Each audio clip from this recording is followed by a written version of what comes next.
think about the stripes that he took on his back. Working through it. The Bible says that he was whipped 30.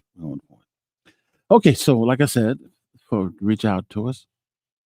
Reach out to us. It's 877-545-6643.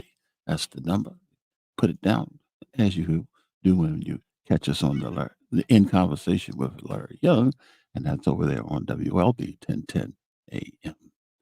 So I'm going to ask you if you would make sure you have a pen and pencil handy, because I got a couple of things coming up I want you to remember. I'll try my best to mention one or two again throughout the morning, but in case not, you write it down, and that way you'll have it marked, and we'll be ready to give you more information as we go along. And like I said, we will be having as a special guest with us this morning, the Entertainer of the Year, L.A. Young. And she's even going to share little teasers of her new, just released recordings. And she'll be with us a little bit later this morning. I'm looking forward to it, quite frankly. What an entertainer she is, as some of you have come to know her to be. All right. So let's start with the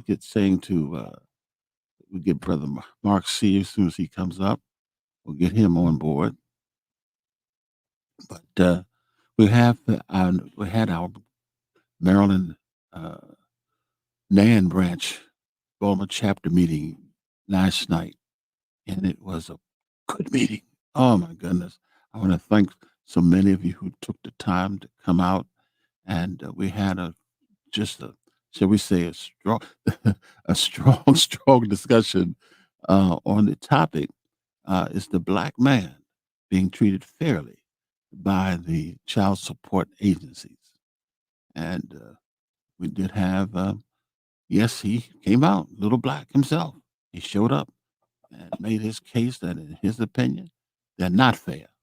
And he was able to give cases that he and his legal associate, Maurice, are working on behalf of black men who have cases and had the opportunity to make appearances before the child support agencies. And he says that it would be difficult to say that maybe 1 out of every 8, the black man wins. Is that system fair? So now, of course, even though I try my best to let my guests be the guests, and I try not to say but so much during that time, I had to insert that I am concerned about the system being fair. Yes, indeed, absolutely. But I also wanted to be clear that something's got to be done with these deadbeat dads. These deadbeat dads. And so there was some give and take. We had the members and the guests who had their concerns and issues they wanted to bring up. And so that was a healthy discussion. And we're going to be expecting Brother Jason Request to be either called in today or certainly next week, tell us what's happening in the 2024 legislative session. He's been working on this issue for quite some time. And it was very clear that the system needs to have some adjustments made. And in no way, shape, or form was anybody ready to, shall we say, give excuses for the deadbeat dad. That's how I came up. Deadbeat dad. So mama's boy. Okay, fine. I am. Was. Yes. That is going to be a major topic in the 2024 legislative session. And Little Black is quite prepared to make his case. And he, along with others, that the system needs to be revamped. Also, I'm happy to report that this past Monday, we did have our 20th annual Toys Drive. And this was the first time in 20 years we did it in the evening from 4 until 7. And in the morning, we usually would do it when I was at WLB Larry Young show from 6 to 10. So it had how shall we say, I'm going to use the proper term. It was a modest turnout from 4 to 7, but you came. And I want to thank you, thank you, thank you. I, I really want to thank the biggest donations, uh, to my surprise, were clothes. Yeah, a lot of clothes. We did get the toys. We did get the games. We did get other things. We also got uh, uh, uh, gift cards. Got some gift cards. And one of the over the years, one of the folks who was always there to do that showed up just before we were about to pull off, and brought his donations in, and good number, might I add. Uh, Mr. Smoot. I'll leave it at that, so that nobody be rushing to him. So you might know who we're talking about, since he's from time to time will call in to the show. But the toy drive, I God willing, I will move it back to a morning situation. I thought, because of my not being on the show from 6 to 10, that I could do best by having it from 4 to 7. As always, I want to thank the arena players, Catherine Orange and her core group of volunteers and supporters, the arena players. And we've been there the last 7 years, being the host facility.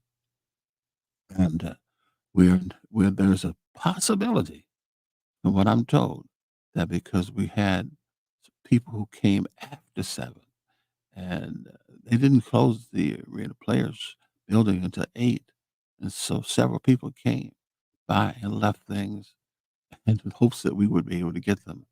I did get word, and so there's a possibility that the other facilities that we were giving out toys and donations to have all exhausted their time, that I might be able to announce on a first come, first served basis, uh, a pickups time for people to come and get the. I, we don't want anything going anywhere except into the hands of a needy person who needs and could have a good holiday as a result of being a recipient of these donations. So, those of you who follow us on Facebook, you'll be probably, if indeed that is what I think it's going to be, we'll have a surplus. And I do not want to go into the holidays with these stores sitting in some back room. I want them to be in a room of a youngster or a senior who needs it, who needs it. And another thing, also, thank you very much. I did say, in addition to our young folks, which is 90% of what we did get, but we did get gloves and scarves as well. And that was for our seniors. So we're going to make sure that I get a hold of the folks for that purpose, uh, particularly Smitty and Alex over there with their senior show, which comes on WOLB every Thursday between 11:30 and 1. So might be the best location for me to say my announcement will be made regarding any surplus. There we go. Let's do that. Any surplus that we have regarding the toys and donations, would make that known uh, tomorrow between 11:30 and 1 on the senior show hosted by Smitty and Alex. That's going to be tomorrow. All right. They come on between 11:30 and 1 o'clock. WLB 1010 a.m. All right. Again, we invite you to give us a call if you wish. The number is 877 545 6643. 877 545 6643. Open mic. So you can do that, and we'll be able to hear from you. I want to hear from you. Let me also say that, since I'm talking about it, because I hadn't planned to do that right now, but I'm going to do it. Mark this date down. January the 11th. January the 11th. What's going to be important? I'm calling that January the 11th. The January the 11th, we're going to call that the Arena Players Night. Why so? Family, for the last several years, we have been laboring long and hard, and I want to thank those of you who have been there with us making this call to action. We have been able to raise so far close to $5.2 million. We just need another $1.5 million this year coming in. And the arena players will be able to launch our total rehab. I'm telling you, I already told it'll be the eighth wonder of the world. It's going to be fabulous. You need to come in and look at how it will be. But we are running into some little hesitation. I want to call it a little hesitation, but I don't want it to grow any bigger.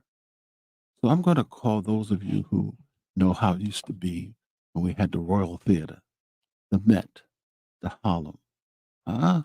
Yeah, Royal Theater right there on Pennsylvania Avenue. And we've had so many of our institutions have fallen away. We cannot let this institution be celebrated this year, their 70th anniversary of the Arena Players. Arena Players located right now on the corner of McCullough and Martin Luther King Boulevard. That theater needs to be rehabbed. It is the oldest continually in use community theater in the African American community, and shall we say, in the United States. The oldest, and still functioning. It's still functioning. But of course, 70 years old, it needs to be brought up to par, and we can get it done. I want to thank the Biden administration, along with Congressman Nfume and Ben Cardin and Van Hollen. They got us the $4 billion from the federal government. I want to thank, yes, Larry Hogan, Antonio Hayes, Senator Antonio Hayes, and Senator Corey McRae, and Adrian Jones, who's able to work through the Hogan administration to raise about $1 million too. So yes, it would be helpful if we could get a little bit of money from the local government. But right now, there's going to be a bond bill put into the legislature next year.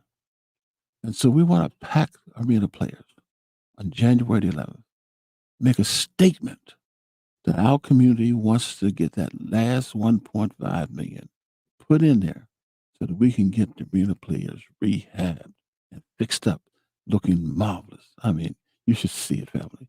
It is going to be a fantastic facility you will enjoy. And but we got to understand it's going to take some resources, and it's going to take us to get involved. One of the things I don't want us to say, woulda, coulda, shoulda. No woulda, coulda, shoulda. We can, we must, we will. We can, we must, we will. Raise the interest so high that the senators and delegates and the governor will say, yes, let's get this done. Let's get this done. Give them the 1.5 and let them launch the beginning of this rehab. And we'll be able to go into our 71st season ready. And we even now anticipation that we're going to get it. We're looking at locations that we can still do our plays, even though the theater will not be used because hopefully it is going to be put through the rehab process. We're looking right now, perhaps Morgan, perhaps Chopin. We don't know for sure. We're working that out where we can have our plays continue. Like you said, we used the word continual. So, yes. And when I talk about plays, activities, we got two fantastic musicals that are coming up this year, 2024. In February, we're going to have 12 shows, musicals, celebrating the life of Mahalia Jackson. I am so happy to report that the Ministerial Alliance met this past Monday. They did. And Miss Catherine Orange and Donald Owens, representing the theater, was there. I don't think Reverend Kevin Daniels, who's also a board member, but was there. And the presentation was made to the ministers. The foundation of arena players, really, in many situations, was based on the Black church support, subscriptions. And so here we come. We're going to have this 12 dates for the salute the musical by Haya Jackson. What an evening! What an evening it's going to be! And so we're going to the National Action Network Greater Baltimore, National Action Network Baltimore chapter is going to be putting on one of those 12 dates. And if you're interested, please let me know so that I can make sure that you get one of the best seats. It's going to be a powerful, powerful musical.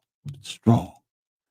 Then we're going to just about close out the 70th season with another musical dates. And this is going to be what we call the Soulful Mates. Soulful Mates. Who are the Soulful Mates? Well, Soulful Mates is Ashford and Simpson. How about that? All the great music that they brought to us. Ashford and Simpson. Musical. And that's going to be in the month of May. We anticipate that too is going to be a major sellout. And so we want to get you involved in that. We'll choose a night for that as well. If you're interested, let me know so that you can be sure to be locked in. Did have a chance to go by the other day because, one of my favorite singers of all time is coming to Baltimore February the 2nd. That's Miss Patti LaBelle. Patti. So Miss Maybelle and I, we're going to make our way up in there. And I'm going to see if I can't work this where maybe one of the prizes, for those of you listening to the Larry and Money Show, we might be able to offer tickets to see Patty as our guest. I'm going to work on that the next couple of days. Okay, let me see. Let me see. We got this gentleman online here. Is this Brother Jason? Good morning, Senator. And Hey, just man. the arena players, the arena players for me has a really special place in my heart. For the simple fact that I grew up as a child actor in New York City. I actually attended the U.B. Blake Repertorial Children's Theater, founded by Rosetta Lenora, who is the one that played a grandmother on Family Matters. You remember the TV show with Urkel and Carl Winslow? Yeah. So I have a rich history growing up in the theater, and one of my goals, one of my things to put on my bucket list before I leave this city of Baltimore and go on to the ancestors is to hopefully apply for to go to one of the castings for arena players, because many times they have these plays where they look for extras and they look for folks within the community that have the acting ability to come in and try out for these different parts. My bucket list is to hopefully one day be able to be in one of the castings of one of the plays at the arena players. Yeah. So, Welcome. yes, sir. So, but I was calling you to let you know too that tonight there will be a protest at the Fox 45 Town Hall. All of the so-called considered non-top candidates have all decided to come together in a coalition to stand up against the contrived town halls and the biased media coverage of the candidates, including Bob Wallace has also made the commitment as well. Wow. So we do plan on being at the town hall this evening in protest of what seems to be a contrived narrative that there is only a two-party race in the city. We feel that it's not a free and fair election process, that it goes against democracy, and that the people should be able to have the afforded ability to make a conscious decision as to who they want as the next mayor of Baltimore City, and not some contrived narrative by a conservative media group. Now, where's this going to be? So it is going to be at the 1021 Lynetto Hall Street. Isn't that what is that? Lynetto Hall Baptist Church. Am I saying that correctly? Levendale. Or am I pronouncing it? Is that? I'm sorry, Levendale. Levendale Baptist Church. Is that 1021 Levendale Hall Street? Mm-hmm. Okay. And the demonstration will be at 6 p.m. Wow.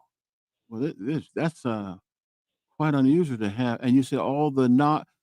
Which ones you say candidates? And I gather now Well, again, I don't think that anyone is considered to be a non, top candidate. And of course, Yolanda Pulley has been fighting for equal access for all the candidates.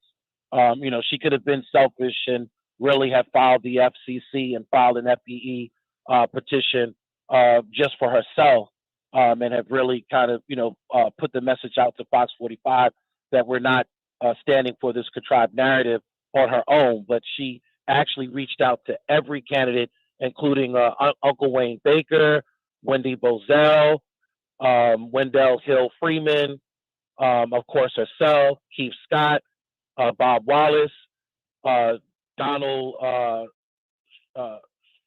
Strugans, I believe he's the Republican, and she's reached out to all 7 other candidates because there's 9 candidates registered, including Sheila Dixon and Brandon Scott.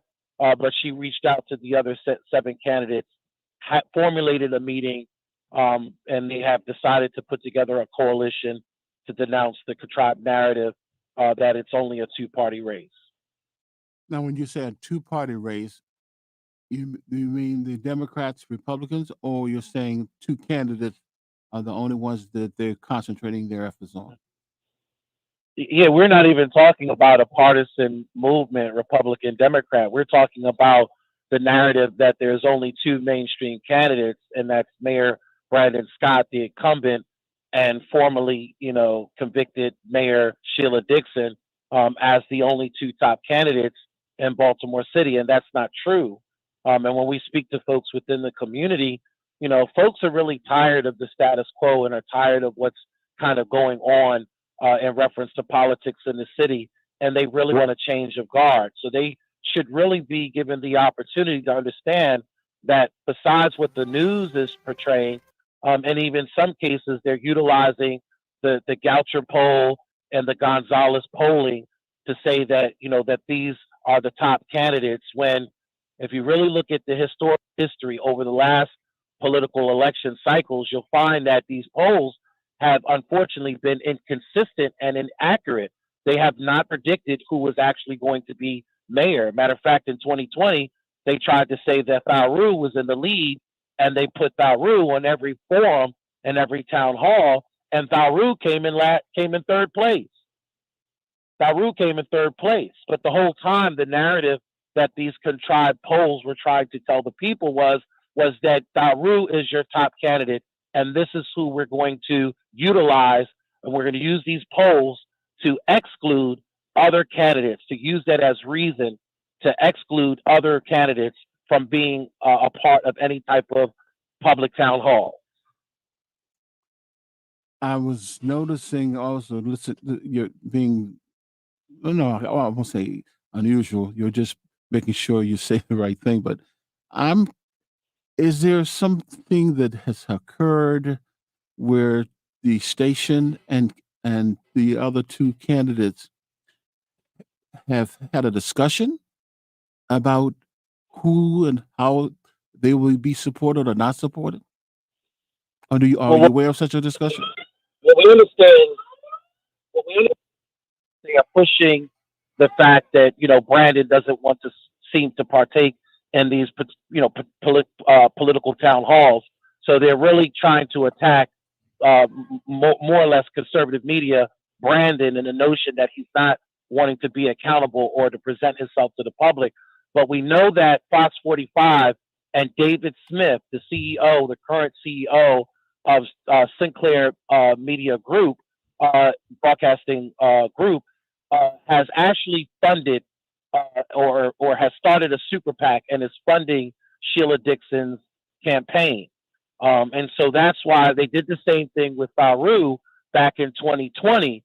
And Tharu was the candidate of choice for the conservative movement because we have a Democratic stronghold.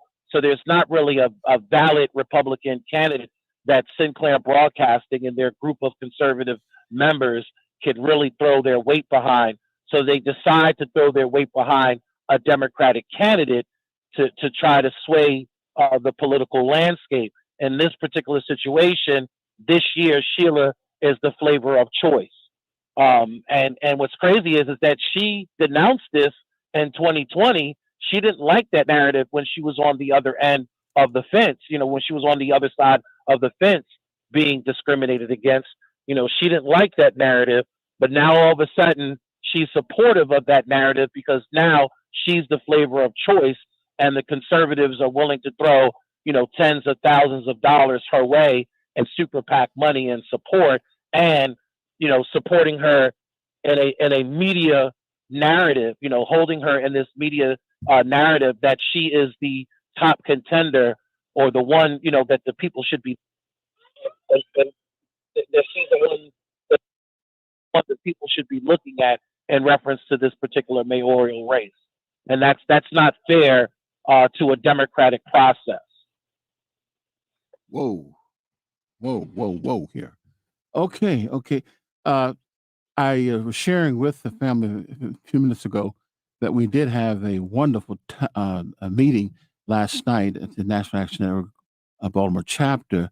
We discussed the issue of the child support agency being fair or not fair. And I told them, those there, that you have been laboring long and hard on this issue, wearing one of your many hats of activity. Can you just take a moment to share with us? Well, I've testified on several bills. Just give me 30 seconds, and we'll be right back. I've testified. Okay. Thank you very much. Hold tight.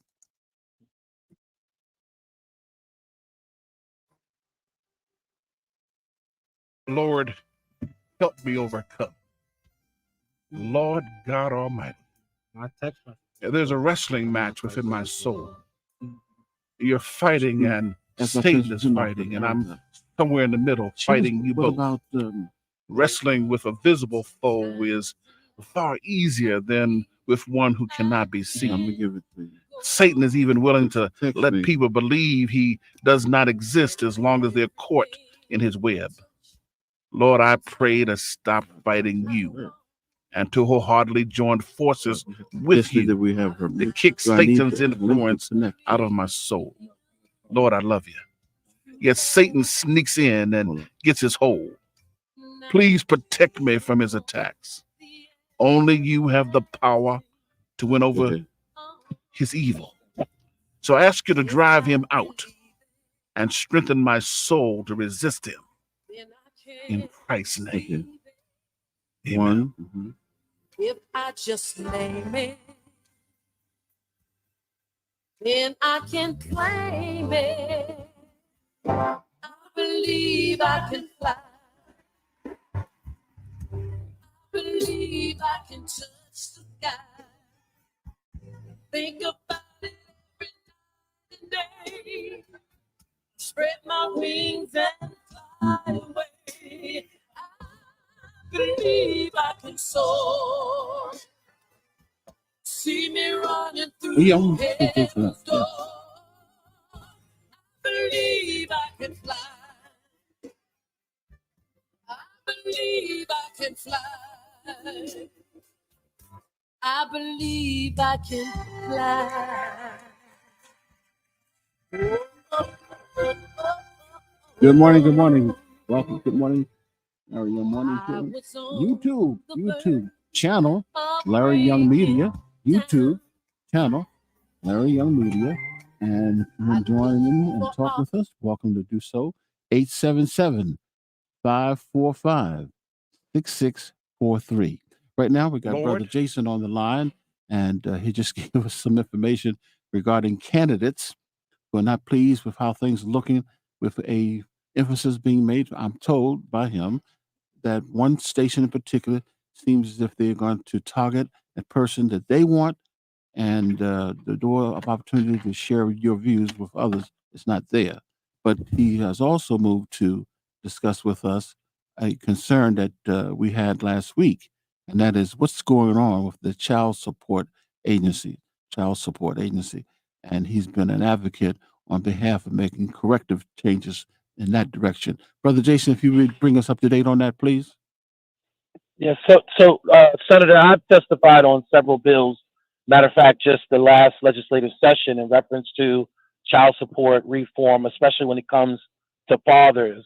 We're not trying to exclude the fact that there are fathers out there that do need to be pursued Right. and do need to be held accountable for That's their right. responsibility. That's right. But because of the way the legislation is written, there's a broad stroke of a you know, legislative legal penalties that sometimes tends to victimize fathers who are trying to do the right thing and who are trying to work through the system, like Little Black, for instance, in his particular situation.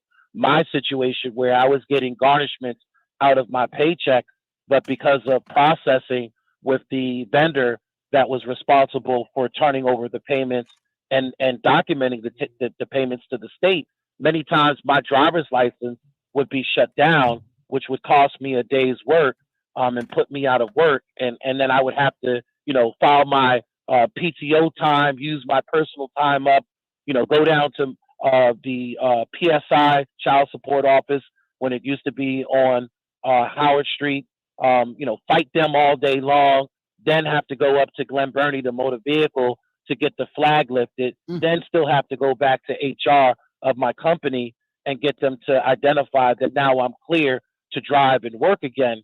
And that was just a huge inconvenience. And I would literally see the child support office filled with men in there that would have similar circumstances to where they were flagged, they were stopped from being able to go to work, drive a vehicle. In some cases, people were arrested and people were their cars were confiscated because they were stopped by police for driving illegally. In many cases, not knowing that their license had been suspended. I got stopped plenty of times by Anne Arundel County, tail light, whatever have you, and they run my license and they say your license is suspended, and I knew nothing about it at the time. And the officer said, well, it seems to be suspended because of a child support flag. I'm going to let you go today, but because this seems to be very common that the officer was experiencing. But you get that officer that's not being nice, he's going to make you, get out of the vehicle, find someone else to drive the vehicle, or in some cases, you could face a penalty for driving, without a proper license. So we were seeing these things being perpetuated by the law that was laid out in reference to enforcement here in the state of Maryland. And I was just working with a lot of other groups to try to see if we could, not necessarily penalize so hard those fathers that are trying to do the right thing and work within the system. And then we argued to the state, to the Maryland General Assembly, numerous bills that we didn't see where the merit was of taking fathers, because we knew of stories of fathers that were being incarcerated for not paying their child support, whether they were unemployed. In some cases, if you have a father that has a felony that, is having trouble and struggling, to find employment, and is in a large arrearance, the court is not trying to hear those particular hardship type of circumstances. And unfortunately, the courts would then penalize the father by saying, well, to make up for this, you being in arrearance and not paying your child support and missing payments, you're going to have to serve 30 to 90 days to 6 months sometimes. I've heard even as much as a year in jail in reference to large arrearance amounts. And how does that serve that young man or that father who's trying to do the right things, that may have fell on hardships, on hard times? How does that benefit him by taking him and locking him up, and preventing him from going out there and seeking employment so that he could do the right thing? So what about the Elijah Cummings bill? Brother Jason, what about the Elijah Cummings bill? The one So you were telling me, go ahead, I'm sorry. No, I was asking if that came up last night as well, that because of Congressman Cummings' bill that said that people should not be put in a position where they can't have their license taken if indeed that they want to go out and search for a job. Correct. And I know that last legislative session, there was a bill that was passed. I testified on that bill in reference to the suspension of licenses concerned. And I believe the language in that bill was designed that if, it could be proven you're communicating with the state, and you're letting the state know exactly what your intents are, that they are to lift the flags. They're not supposed to use arrearance, or they're not supposed to use, or under certain circumstances, because there are, again, some fathers that are egregious in reference to not paying their child support and are so far in arrearance. But there was a bill that was passed last legislative session that did lift that, based on the father proactively presenting themselves to the court, presenting themselves to child support, and making that known. But how many fathers would necessarily do that? How many fathers understand the process, and how much public information has been given out there to fathers to understand that they have that right that they can exercise and flex. Please call and share with us the results of tonight's protests, and who all was there and what was said, and if there's any follow up. Please keep us in the loop and let us know about that. Would you please? I've got to press now, but I really would like to know. Yes, Senator. Thank you so very much, good brother Jason. Thank you so much. And also, I just want to let you know, I was at that District 46 Town Hall public forum for our youth, and I did ask for Vincent Schiraldi's resignation. I think the best that he can do for the state of Maryland is to resign, and get somebody in the Department of Juvenile Services that could really hold our youth accountable, and monitor them the way they should, and keep the community safe. Okay. Yes, You busy man, brother Jason. Thank you very much, good fellow. yes, sir. All right, thank you now. Okay. Let's slide over to our entertainment page.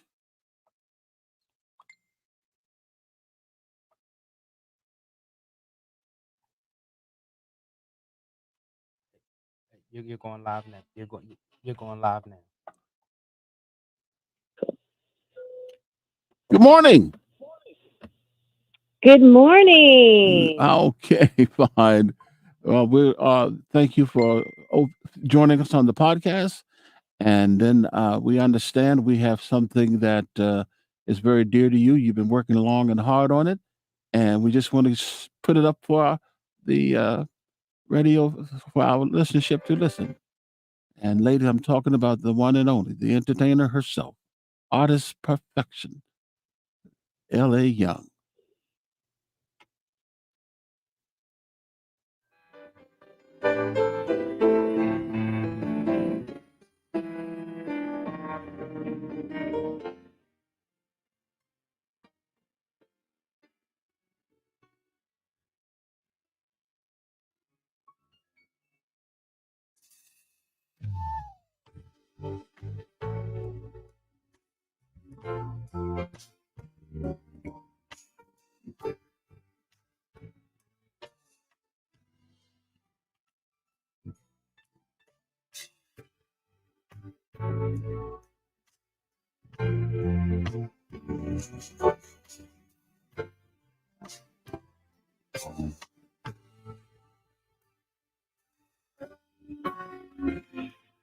In a sentimental mood, I can see the stars come through my room, while your loving attitude is like a flame that lights the gloom on the wing of every king. Drift a melody so strange and sweet, in this sentimental place, you make my pain.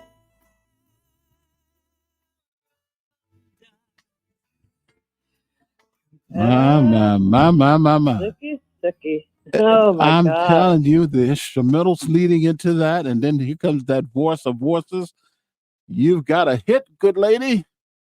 And you know Oh, what? heart. That's a rough track. That's not even mixed or mastered or anything. So that is our actual first recording that I did. Bobby Lyle, of course, on the piano and the intro, Norman Connors, the producer, and of course Mocha Java, my husband, is the executive producer. But the players that were in there was, oh my God, these guys play with Shaka, they play with Stevie, they were getting off planes, coming to the studio in California, and it was just absolutely bonkers. But the energy was just amazing. Wow. So now, how far are we from having it become a public document? Well, we postponed the trip, like I said the Yes. other day. So we're looking at January. I also have, besides Norman, I have Jean Carn. She's coming in with me. We're remaking one of her songs that she did, and she's going to help me. She's my vocal therapist, as I call her. She does everything for me, but she's coming in, and we're looking at January to go finish recording at the California studio, and Clear Lake Studio is where it is in California. And I'm thinking maybe by the end of February, beginning of March, hopefully we'll be releasing it by then. Hopefully by Norman's birthday on March 1st, Norman Connor's birthday. Gotcha. Yeah. Fantastic. Oh my goodness. Yeah. I was sold on the music, and then I picked up the voice. And I said, well, now you put the two together, and what a team, what a team, what a team. Yeah, the backing behind everything with this project, and we've had to postpone things because of people not being well, whatever, people traveling, going outside the country, touring, whatever. And the team that I have is absolutely amazing. I've got, of course, Norman, I got Jean, I got, oh my God, Ralph Sutton. He's the engineer that puts everything, for us together. And of course, Mocha Java, my husband. And then we have Daryl Pearson. He's a Baltimorean. I know everybody knows him, but I'm going to be doing some tracks with him as well. When I get done with this, I have Daryl Pearson that I'll be working with. And then there's just so many great people. Ella Davis. There's so much support and love that I get. And we really wanted to take our time with this because I didn't want it to be rushed. I didn't want it to feel like we're in COVID. I really felt like during COVID, everybody was rushing to get music out. And I get it. I dig it. I know what people are doing. Sure. And I also want to tell you too, Larry, that I have a very good friend of mine that wrote a song called Committed. And his name, he's a very good friend of mine. I was very good friends with his mother, worked with her for years in Ohio, and she passed. And I didn't know that this brother wrote. I didn't know, as long as I knew her, I never knew her son wrote. His name is Danair Goodwin. He wrote one of the most beautiful songs, and we couldn't give you a taste of that one yet, but that song is absolutely beautiful. Wow. Yes. What came to you this side? L.A. Young, you are going to be a master singer. What when did you know you had this gift? Oh. I think when I was 8 years old, and I sang at my mom's spring fling. And the very first song that I sang was The Greatest Love of All, George Benson's version, because I'm a contra alto, not Whitney's version, but George. And it was just a beautiful song. And because my mom was involved with Head Start, that was just the perfect song back in the day, was to sing, I believe the children are, it was just perfect. And I sang that song, and it was just a reaction, and the feeling that I got from that was just something that I could never shake loose. I couldn't shake it loose. Wow. So here we are. Here we are. Ready to break out in 2024 with your newest. Yeah. And I am just hopeful and prayerful that we will have you on the schedule real soon after all this is ready to go. And an evening with L.A. Young at the Arena Players as we celebrate our 71st season, and launch that with the appearance that we hopefully schedule with your schedule to put it together and get that ready to go, put a full push on it and make it a happening. And Baltimore, we will be treated, extraordinarily treated, to a voice that is about, at our times, one of the very, very best. Well, okay. Thank I just you. want to wish you the best of the holiday season as it comes in. Thank you. Happy holidays to you all too, and thank you so much for your love and support, Larry, and your whole station. And I appreciate it so much. It's so much love there. It's Baltimore's where I was at, so it's like I just love it, and I thank you guys so much. Happy holidays, sweetheart. Best to you. Happy L.A. holidays. Young family. Yes, indeed. Thank you much. Thank you. Okay. I did get, and he asked if I would do this. I have no problem. The Roots of Scouting is on Tuesday, December the 26th. Please come and join the Roots of Scouting as we celebrate the principle of Kwanzaa. Bring your family, children to learn about Kwanzaa. In the spirit of, we will be joined with the Baltimore Rites of Passage Initiative as we present the first cohort of Black men to conduct rites of passage programs across Baltimore. Yes. And that's African dance and drumming, storytelling, food, and vendors. Where all this is going to happen? Well, it's going to be at the YMCA in Waverly. The YMCA in Waverly, 900 East 33rd Street, from 6 to 8, free to the public, and ample free parking. All right? Again, let's celebrate Kwanzaa, the Roots of Scouting, Tuesday, this coming Tuesday, the 26th, YMCA in Waverly, 900 East 33rd Street, 6 to 8. And my hope is that I might be able to make my way there as well. Okay. Well, got some bad news. Well, let's say cautious. I'm going to be cautious about it. And that is because the Ravens announced yesterday that one of the key players looks like he's going to be out for the season. But let's turn to Brother E, Mr. Eric, and he'll tell us what's happening. Come on, Sean. Hit that mic for me. Hey, how y'all feeling, man? The Ravens. We got to win, but we got a little minor setback. But, it's still looking good, and we just got to get somebody else to step up. That's how I'm looking at it. But, yeah, Keaton Mitchell definitely was a bright spot, young star, and he was, filling his role real well. And I hate to see him tear his ACL like that, but, the show must go on. What else can you say? We got to keep it moving, One man don't stop the show. We got to keep it going. That's why we got a 53-man roster. You know what I mean? Everybody got to step up, and we'll pull through. I mean, I'm sad to see him go because, like I say, explosiveness and stuff like that, you can't just get that when everybody playing. Like Gus is a different style of player, a different style of running back. But I'll just say Justice Hill got to step up and fill that role. Maybe we find somebody else on the practice squad or something like that.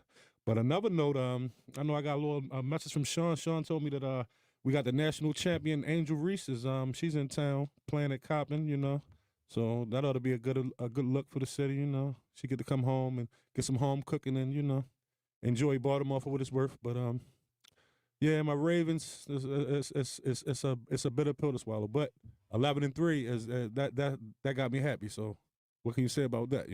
So now the remaining three teams. Yeah, we got some tough ones.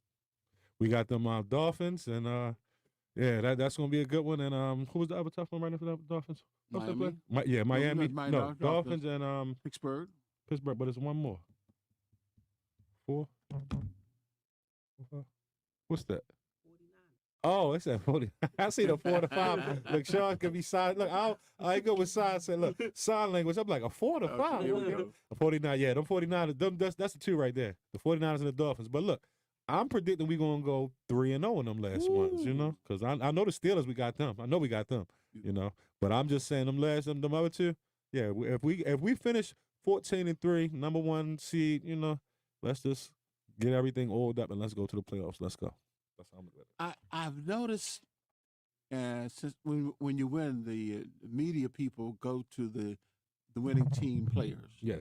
And so for the last couple of weeks, Lamar has been one of the people they interview. Mm-hmm. Eric, I'm sensing he's just beginning to understand. It's starting to click, right? That he has a personality. Mm-hmm.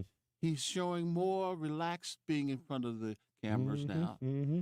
And the other day when I forgot the young man who did the at the end of the game, he did something spectacular. Any case, and Wallace, you talking about that punt return by Wallace? that was one, but it was Okay. another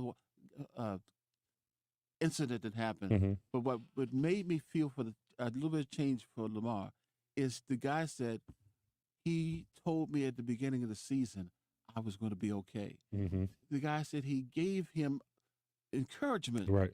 to become good. Oh yeah, you already and know. predicted it. Mm-hmm. And Mm-hmm. the young fellow was giving Lamar credit, and Lamar said, "I saw what I saw." Mm-hmm. Look, he coming into his zone. Sometimes, like you're saying, it's not the first year, a couple years. Sometimes you got to take a couple years to get until you know you're rolling. I think Lamar is definitely comfortable where he need to be right now. You know, it's clicking on all cylinders. Like he don't just look to run. He's actually standing in the pocket like a real quarterback. You know, we looking good. That's all I'm saying. Look, we get some injured guys back from the injuries and stuff like that. Then you never know. But I'm looking for a Super Bowl run, and I'm calling it now. So let's go. Super you Bowl. jumped to the Super Bowl I'm going already? for the bowl. I'm going for it. Let's go. Let's go. You got to shoot big, man. We got the recipe. We got 2 of them already, and we ain't been around since '96. What about them teams that been around 100 years and ain't got one, or got one or something like that? We got the recipe. Put it like that, and I'm riding with us. So yes, we do join and have concerns for the standout Ravens rookie running back Yes. Keaton Mitchell, ACL. and Get well, brother. Get well. we hope that things will be so that he'll be able to rebound, Mhm. reboot, and be ready to go in the 24 season. What about the fact that there has been a lot of discussion, and the state board okayed the new Orioles stadium lease? Mm-hmm. 30. Heard we got it for 30 more years. About 30 years, right? And now it was built, from what I understand, correct me now, it was built as a 30-year agreement in the Okay, news agreement. releases Mhm. from the Orioles in the state. Okay. But in the event the team and the state do not come into terms on a development plan, the Orioles could choose to reduce their term from 30 years to 15. Oh, okay. So it's like a half and half type of deal. Look, they do that part in the first half, and if everything will go right, then we're gonna get the other 15 on the back end, something like that. And that would keep Orioles in Baltimore until minimum 2038. Okay. Minimum 2038. Well, we need them here. Look, that like I'm saying, we better built believe off. We can't lose the Orioles to nobody. Come on now. Hey, And- didn't we go through that with the Colts back in the day? We can't lose no more teams. I'm not trying to hear that. Not in this Well, era. I listen. I want to commend Westmore Yes. because Getting it done. he decided this was going to be something he wanted to get done, Mm-hmm. and he was able to pull it off in his administration. Right. In fact, it was so heavy on his heart and so heavy as a priority that just before the release was to be made, yes, at the announcement the other morning, Mhm. the treasurer, Derek Davis, he's one of the 3 members on the Board of Estimates that had to vote for it. Mhm. And they say that Derek Davis had, so we say, I can't take those kinds of, I can't take this package. Mm-hmm. And they tell me if you saw the camera, the governor and the controller's face looked like, what a surprise. Let them have it, huh? And just as the governor was about to say something, Derek said, I was just joking. Now, they tell me that Look, they imagine said Baltimore without the Orioles. Westmore lost that smile he's got known for. He lost that smile. He said, I can't take those kinds of jokes. It got serious for a minute, huh? But imagine Baltimore without the Orioles. Come on now. Yeah, I mean, we had the Ravens, but imagine them without the Orioles. That would be devastating. So yeah, I'm glad they got that done, and they're gonna renovate and fix both the stadiums up. We looking good down here as far as sports. At least you know what I mean. We can be doing that, but we got some other stuff we gotta look at. But that's a whole nother show, a whole nother topic.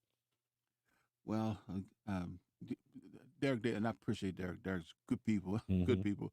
But Derek, please, we do not need our governor having a stroke. Right, no heart attacks Because on our watch. Come on. I mean,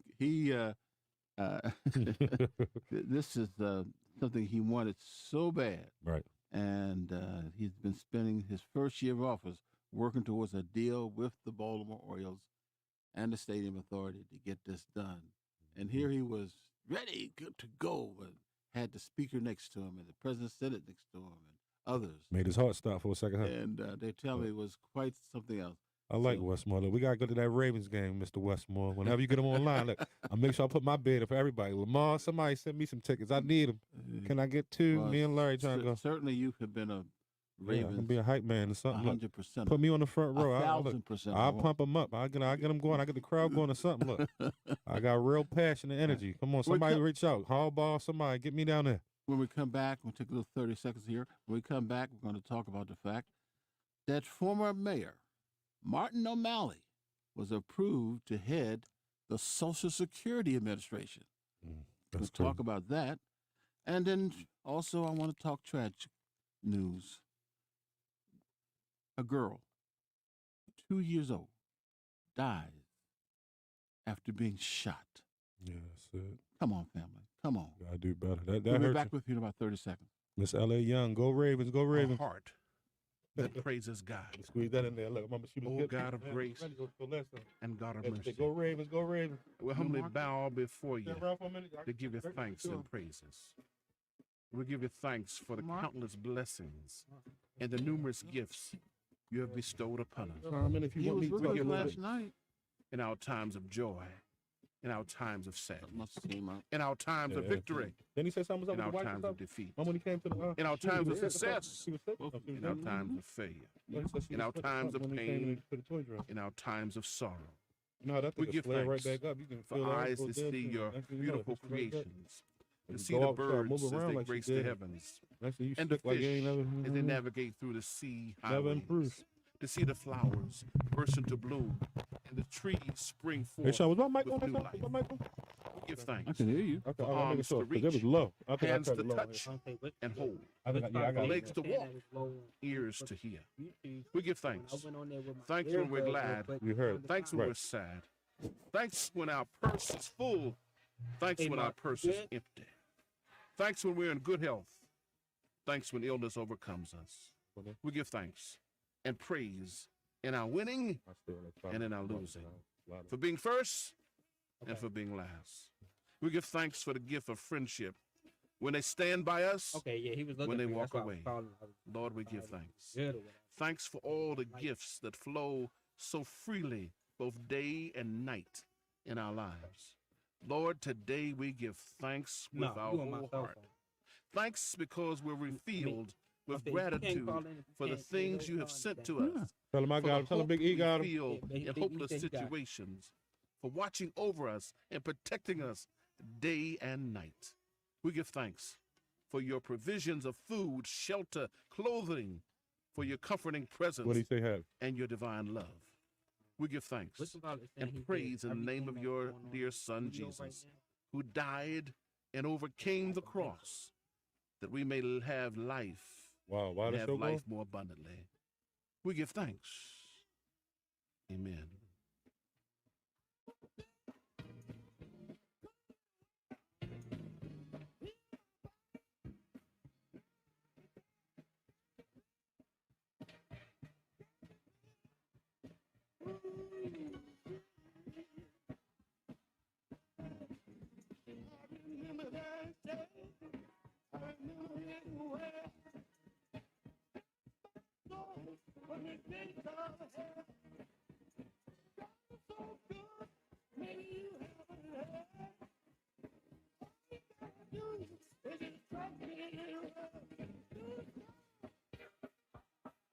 Morning, morning, morning.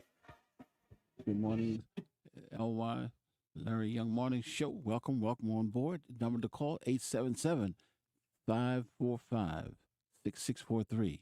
877-545-6643. And those of you who are coming on board with YouTube, that's YouTube channel Larry Young Media. YouTube channel Larry Young Media.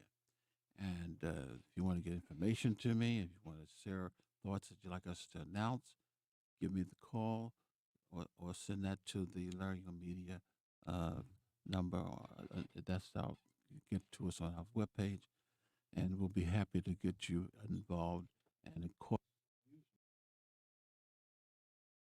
perhaps about 11:30, usually by 2 o'clock, we're up and posted, and you can catch this show right on through. It'll be segment number 3 that you can catch us and hear the show out throughout the whenever time that you want to take the time to. That's one thing about podcasts.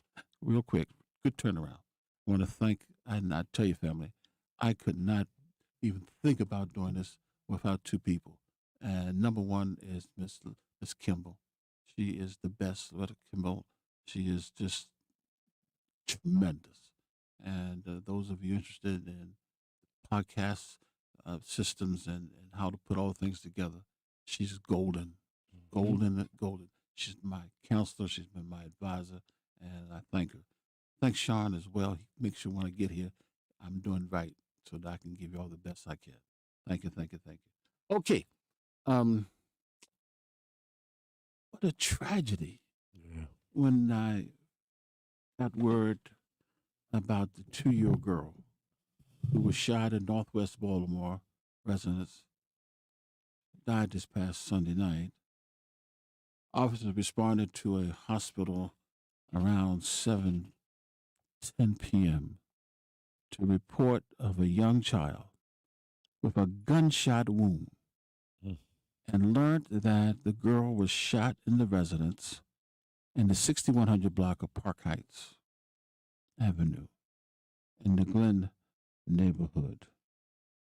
The victim was driven to a local hospital where she was pronounced dead. The police said in a Sunday news release, the circumstances of the shooting are currently under investigation by homicide detectives.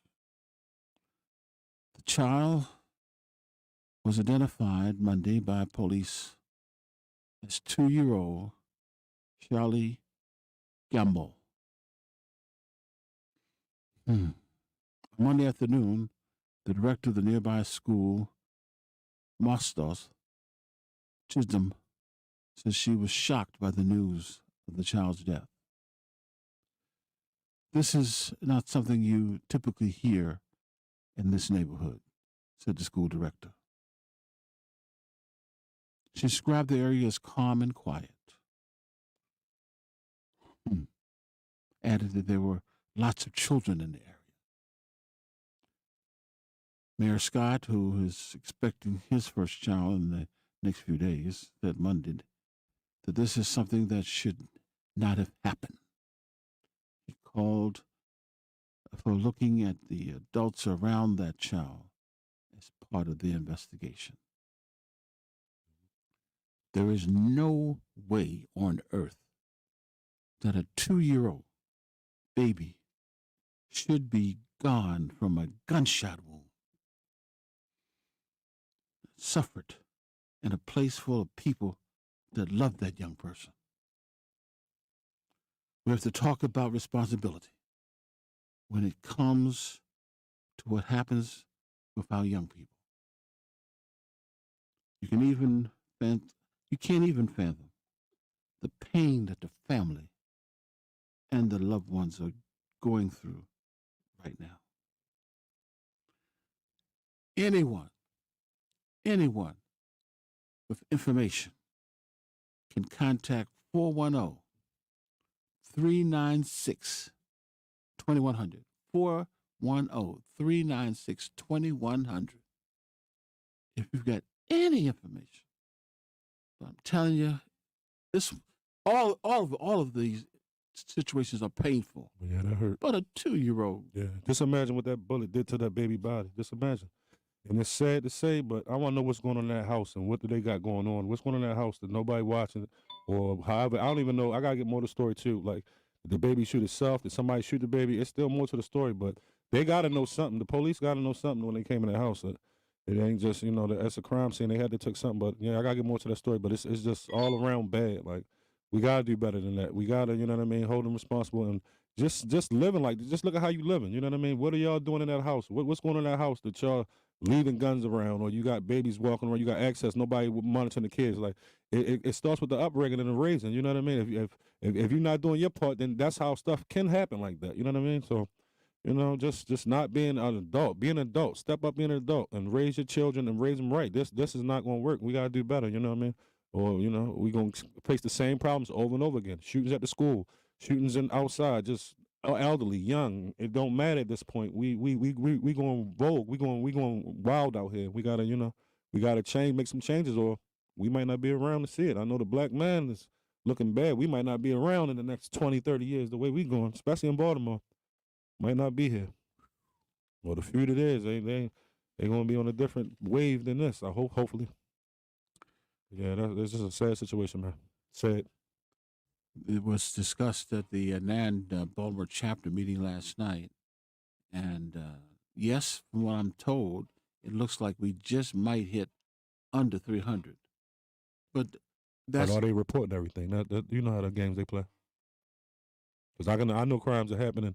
You don't see them make nothing. That you could have seen it literally happen yourself, and you got to look for it online. It's not there. So did they report that? Did that make the numbers? But it's all a gang. But are we 299, 298, 297? I mean, I'm quite sure we still right at 300. So it ain't too much that they really doing. But I mean, I guess it's a win on that side, but it ain't a win for us. Yeah. Okay.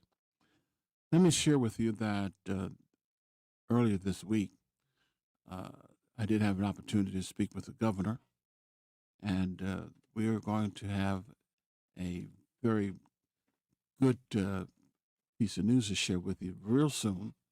The governor's desires, and we're going to give him every opportunity to do it. He wants to have a in conversation with the governor. And Nice. with that being the case, we will have that minimally once a month, to be for an hour, and he'll share things he's doing in his administration, and we'll take some Q&A, some questions, and have a full discussion. Mm-hmm. And to the best of my knowledge, in 25 years when I was over WLB, and here we're only within our fourth week on the podcast, we get this started, it'll be a tremendous, tremendous asset to have him have that kind of reach out, desire to communicate. And I commend him. We're going to take advantage of the opportunity. And as soon as we are able to work through the process and get all the I's dotted and the T's crossed, we will have a conversation with the governor. And hold on, you meant another conversation? Because if I'm not mistaken, you done already had a conversation. That's your boy right there. Don't play like that. You done had a conversation with him on. I think it's already on online if you look it up. But we're gonna have more conversations with him. But this is okay. I hear what you're saying. Yes. Yeah, you had one. We had him when he came to the Arena Players, but that was under the in conversation with Larry Young. So he can say more, basically. And he's gonna be obviously he's had close to a year that he's been governor. Right. He's had issues on top of issues. Oh yeah. And so there's a lot to be said that he's doing, and there's some concerns that some of the folks who I've run into have said this to the governor, said that to the governor. Fine. You need a platform and let them know. Okay. This is gonna be wonderful. Okay. Also, I want you to know, family, that the 2023 is drawing to a close, as you know. Baltimore officials have rolled out a schedule of events for the coming year, including AFRAM, which is going to be in June. Okay, it's back. Charm City Live in September will be returning, as well as ArtScape. Okay. The mayor announced the outline when he said that AFRAM, which is typically held around the 19th holiday, will return to Drew Hill Park in June of 2024, and it's going to be from June 22nd and 23rd. That's right, AFRAM, June 22nd and 23rd. Charm City Live, which last year was at the Memorial Plaza location, will go to a larger spot down in the Inner Harbor, and that will be held on September the 21st. That's what they call Charm City Live.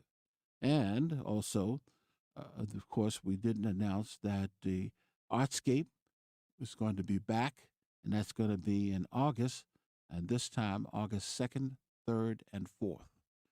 So all of the events that for one reason or another didn't happen in 23, 22 will be back scheduled to happen and next year, again, starting with ArtScape. No, starting with AFRAM, Charm City Live, and ArtScape. Yeah. So we've got the activities, and we're looking forward to it, and we'll be out and about. Also, I want to share with you, 40 years ago, I was chairman of the House Environmental Matters Committee in the legislature. I was the first African American to chair a standing committee in the history of the Maryland General Assembly. And as chairman, the Department of Natural Resources was one of the committees that came under the policy committee that I chaired. During the discussion about Martin Luther King birthday, it hit me. We should do something special. And I went to the Secretary, Tory Brown, and I said to him, listen, I want to do something real special. And that is, I want to do a activity that we can lift up Dr. Martin Luther King in a special way. And the idea came that we would plant a tree. Well, from there, I went to the governor, from the governor to the president of the Senate, to the president of the Senate, to the speaker of the House, that everybody to agree that this is something we could do. The Statehouse Historical Trust, which also had to get into it, all agreed. And so 40 years ago, we planted that Martin Luther King tree right in front of the State House. It is the only State House in the nation that has a Martin Luther King tree memorial. Family, on January the 15th at 6 o'clock, we're going to celebrate the 40th anniversary of that tree. You should see it. It is gigantic. We going up there? We going to make it up there? We're gigantic. And so we're going to do this on January the 15th at 6 p.m. You can go ahead and be a part of the Martin Luther King parade. That'll be early that day. Usually it runs from 12 to 3. Get yourself some hot chocolate, whatever, and make your way down to Annapolis, to the State House, and be a part of this anniversary celebration. We will lay a wreath and have a program of 12, 15 minutes, no longer. 40 years. Amen. My good. And the beautiful thing about it, I have a picture of the tree when it was laid. Got a newborn. And Got a to newborn see picture. that tree, little small thing. Hey, I'm 41, so we got to see it. I want to see how a tree look. Well, I want you to as long know, as I've been on the earth. There you go. 40 years anniversary on January the 15th. We'll go down 6 o'clock. We'll gather around the tree, lay the wreath, have a brief program. And by the way, since you're there, you may as well go ahead into the General Assembly session, which usually starts about 8 o'clock. We'll be finished our program by 6:15, 6:20. You can then go ahead into the State House and be a part of the ongoing proceedings of the Senate and the House if you so choose. But you're invited. It's a free event, open. We're going to do the 40th anniversary of the Martin Luther King tree that was planted 40 years ago. It's one of the top 10 things I'm so excited about that I was able to get accomplished during my 23 years in Annapolis. Also, I did have a chance to see some of the program. I didn't see all of it due to working schedule, but I want to give a little shout out to the first woman to serve on the Supreme Court. She was honored. And that's Justice Sonja Day O'Connor. She was the first woman to serve as United States Supreme Court. She was remembered Monday as a trailblazer who never lost sight of how the High Court's decisions affected all Americans. I sure wish she could have had better influence on Clarence Thomas. How decisions are made by that Supreme Court that affect all Americans. She is an Arizona native. She was a unwavering voice of moderate conservative for more than 2 decades. She died December the 1st at the age of 93. The Supreme Court Justice Sotomayor spoke at a private ceremony that included the 9 justices and retired Justice Anthony Kennedy, as well as O'Connor's family and court colleagues. She said she would often say, "It was good to be the first, but I don't want to be the last." Wow. From the time that I can remember this lady, I was nervous about her coming on board, not because she was a woman, but because she was supported by Ronald Reagan. But she did well. She did well. And I want to be the first to admit that she was, at that time, she emerged as the extraordinary, outstanding, powerful woman, rated as the highest, most powerful woman in government. She's to be missed. And she was a good justice for all intents and purposes. She tends a little bit on the conservative side, but on the major issues that came up, I would have to say she landed at least 8 out of 10 times on the right side of issues that could have set us back as a community. Now here we got Clarence Thomas, who's, well, some people say, just because you're born one of us don't mean you are one of us, right? Well, I'll say no more on that point. I'll say no more on that point. I know what that means. But it would here, and look at this. He's already up again for investigation. Why? Because he's back in taking money from the high billionaires, putting his mother in a home. They did. Paying for his godson to go to college. They did. Letting him go around the world on boats and planes that they paid for. And yet they have issues coming up in front of the Supreme Court. And they're going to argue that they never asked him for his consideration of their issues. BS. Come on. Come on, you buying them. You know they that's buying them. exactly. You buying them. And then the thing right now is you got the House of Representatives under this new speaker, who in my opinion is worse than Kevin McCarthy. Mike Johnson.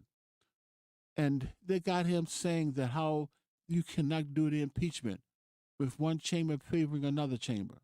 He was saying in his opinion, how he felt the system when they were going after Donald Trump was not fair and why it wasn't fair. Then he becomes the speaker, and he's taking the very words he said, put them way in the back of his mind, and is ready to start a proceedings to try to impeach Biden because Donald Trump said, "I've got 2 impeachments on me. I don't want to be running," and he has nothing on him. So y'all do over there in the House of Representatives what you can. Y'all find something. So they put up his son. His son admits I was doing drugs. I was not a good son in the sense of how I behaved. But that's you're not benching. You're not trying to impeach the son. You're supposed to have a case against Biden. President. Yep. And they've been looking for a year and could not find anything on Biden.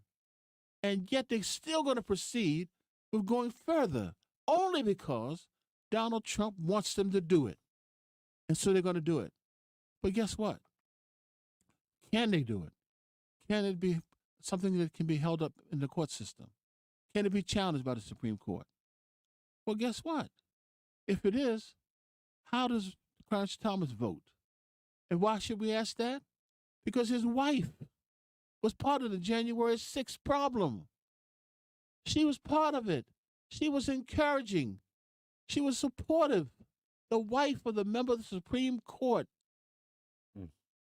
And yet he's going to be, no, he should excuse himself. Your wife is in part, I don't know why they've been so quiet about bringing her in. Let her be in front of one of those committees. Testify. Why did you get yourself involved?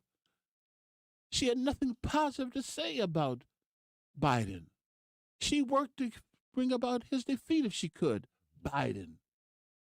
And now her husband sits on the Supreme Court and has got to make a decision to fairness.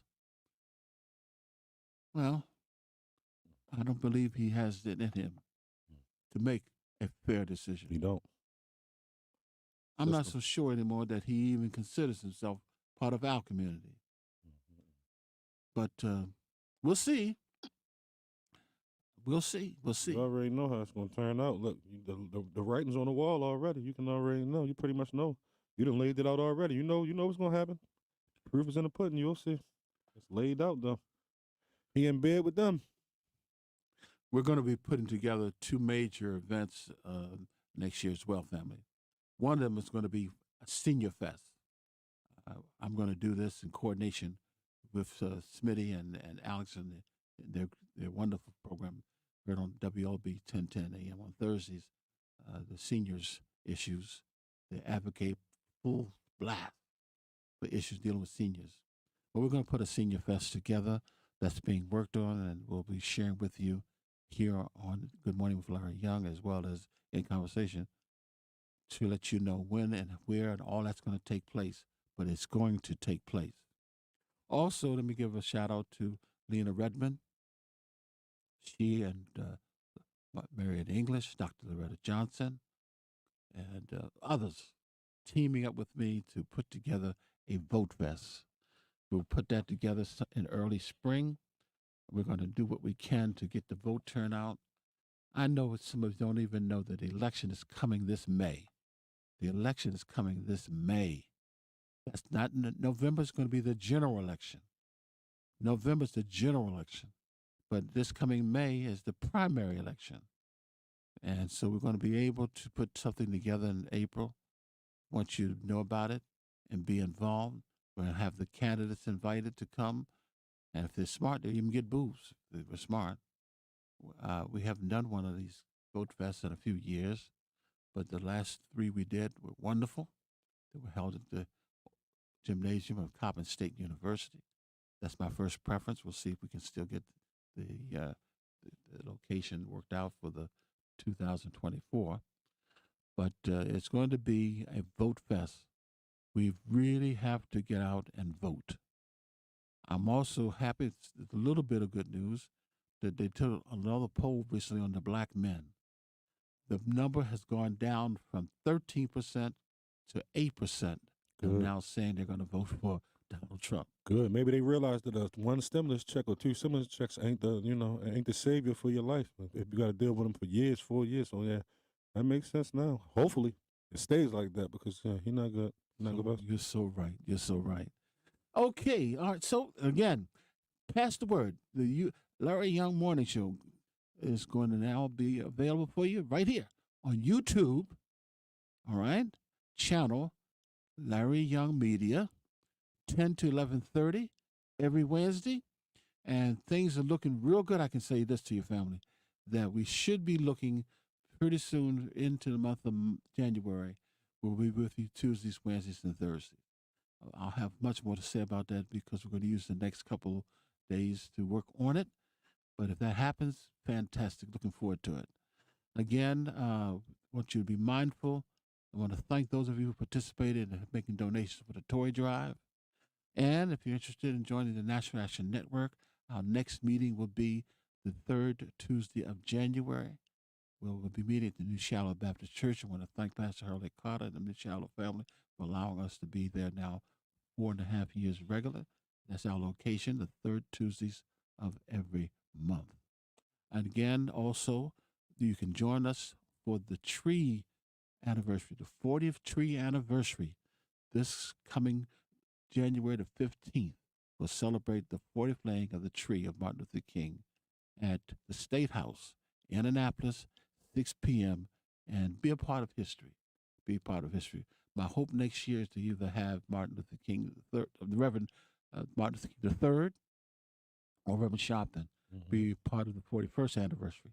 But let's get through the 40th first, right? The 40th one is going to be January the 15th at the State House, and we're going to do what we can to make it a nice, brief, but warm celebration for 40 years of having that tree planted there. Sean, as always, I thank you. Eric, thank you. Mark, miss you. But family, have a great holiday. Have a great, great holiday. And the Larry Young Morning Show will not be with you this coming Monday, but I will be with you, God willing, December the 27th for the Good Morning with Larry Young here on YouTube, Spotify, Facebook, all the major mediums. You join us. Have a safe one, family, and the best of the holidays to each and every Happy one of you. holidays. Happy holidays.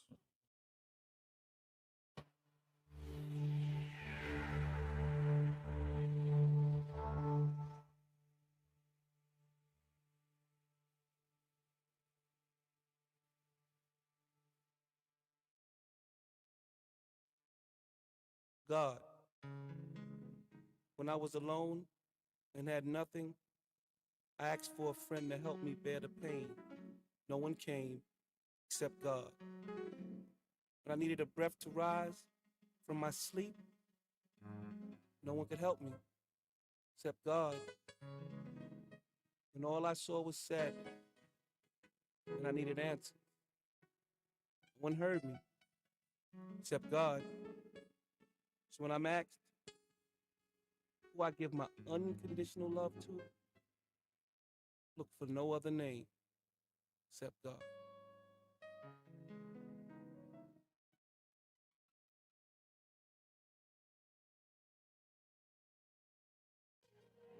Hallelujah. God, we worship you, we praise you just because you're God.